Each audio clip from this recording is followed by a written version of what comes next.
अब बचेगा 17,500 रुपए का टैक्स। 4 करोड़ टैक्स पेयर्स को फायदा, स्टैंडर्ड डिडक्शन पहले से ज्यादा। वित्त मंत्री ने न्यू टैक्स रिजीम के लिए कई ऐलान किए हैं। अब टैक्स पेयर्स को पहले से ज्यादा टैक्स की बचत होगी। वित्त मंत्री के मुताबिक कुल 17,500 रुपए का टैक्स बचेगा, जिसका इंतजार था वो हो ही गया। टैक्स पेयर्स के लिए वित्त मंत्री ने बजट में बड़े ऐलान कर दिए हैं। वित्त मंत्री निर्मला सीतारमण ने कहा, टैक्स नियमों को आसान बनाने की तरफ सरकार का फोकस है। वित्त मंत्री ने न्यू टैक्स रिजीम के लिए कई ऐलान किए हैं। अब टैक्स पेयर्स को पहले से ज्यादा टैक्स की बचत होगी। वित्त मंत्री के मुताबिक कुल 17,500 रुपए का टैक्स बचेगा। इसका सीधा फायदा 4 करोड़ सैलरीड और पेंशनर्स को मिलेगा। आइए समझते हैं कैसे। न्यू टैक्स रिजीम में क्या हुआ बदलाव।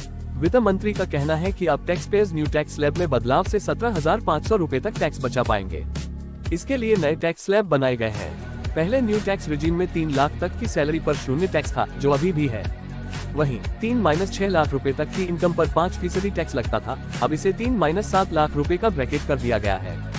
इसी तरह 6-9 लाख वाले ब्रैकेट को 7-10 लाख और 9-12 लाख के ब्रैकेट को 10-12 लाख रुपए का इनकम ग्रुप बना दिया गया है। कैसे होगा 17,500 रुपए तक फायदा। अब मान लीजिए किसी की इनकम 7 लाख रुपए है। 7 लाख रुपए की आय पर 5% के हिसाब से टैक्स देना होगा, तो उसे कुल टैक्स पर 10,000 रुपए तक का फायदा होगा। इसके अलावा न्यू टैक्स रिजीम में स्टैंडर्ड डिडक्शन अब 50,000 की जगह 75,000 रुपए होगा। स्टैंडर्ड डिडक्शन से भी टैक्स स्लैब के मुताबिक 7,500 रुपए तक फायदा मिलेगा। इन दोनों बदलाव से टैक्स पेयर्स को 17,500 रुपए तक का फायदा होगा। न्यू टैक्स रिजीम के कुल 6 टैक्स स्लैब।